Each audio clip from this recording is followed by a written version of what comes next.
Hello everyone, it's me, Demetra Kaye of the Demetra Kaye Show here on YouTube and a proud contributor of the African Diaspora News channel. If you could please do me a favor and subscribe to all channels and like this video, I would greatly appreciate it. So The Guardian reported about a story of a black man by the name of David Coulson who was sentenced to 35 years to life in 2006 for a 2002 burglary in Long Beach, California, where he went into an open garage and took $14.08.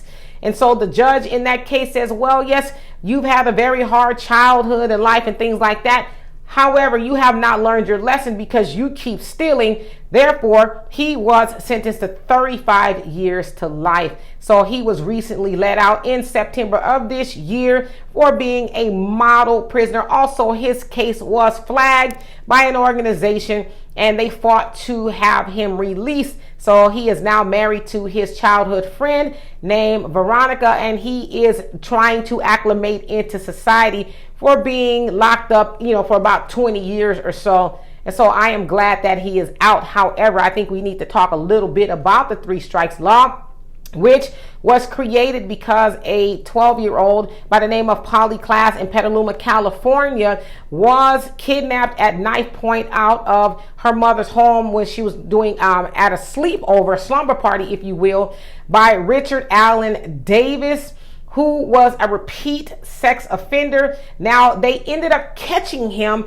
shortly after she came up missing, but because there was nothing to kind of flag that he had priors, they released him, and then they said they believe that's when he went back to delete her, for a lack of better words. And so the 3 strikes law was signed into law by that of the Clinton administration, and a whole host of people, including that of President Joe Biden, was on board for the 3 strikes law, which means that if you had 2 prior felonies, the 3rd strike, you are out of here, right? That's kind of how they termed it.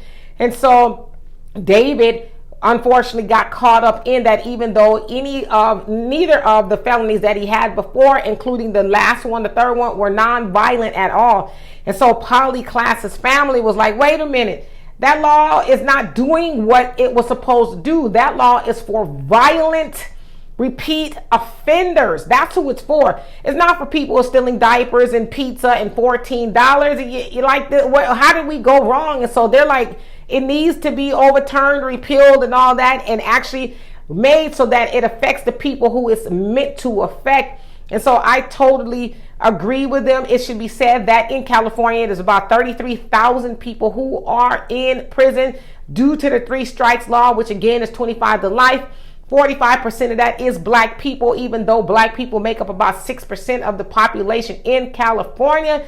So yes, that is very problematic, and a lot of people would argue, including me, that it is very racist, because a judge in David's case was like, a different judge was like, well, looking at this case, there's people, especially white people, who do way worse things than he has done, and they get a slap on the wrist. And he says this man David should have never gone to prison. He needed rehabilitation because he had a history of drug abuse. He was abused as a child by his 16-year-old mother, who then adopted him. Then the foster family, or the new adoptive family, who abused him repeatedly. He had a bout of homelessness here and there. He was homeless when he took the $14.08. And so the judge was like, this is horrible. He should have never gone to prison for 35 years of life. He did about 20 years or so, which is still a lot of time for stealing $14.08. And so, yes, that needs to be rectified, and that people who are in there for nonviolent offenses, they need to be released, period. So anyway, y'all tell me what you think of this. And for more insightful commentary, please subscribe to this channel and my channel, The Demetra Kaye Show, here on YouTube. Peace.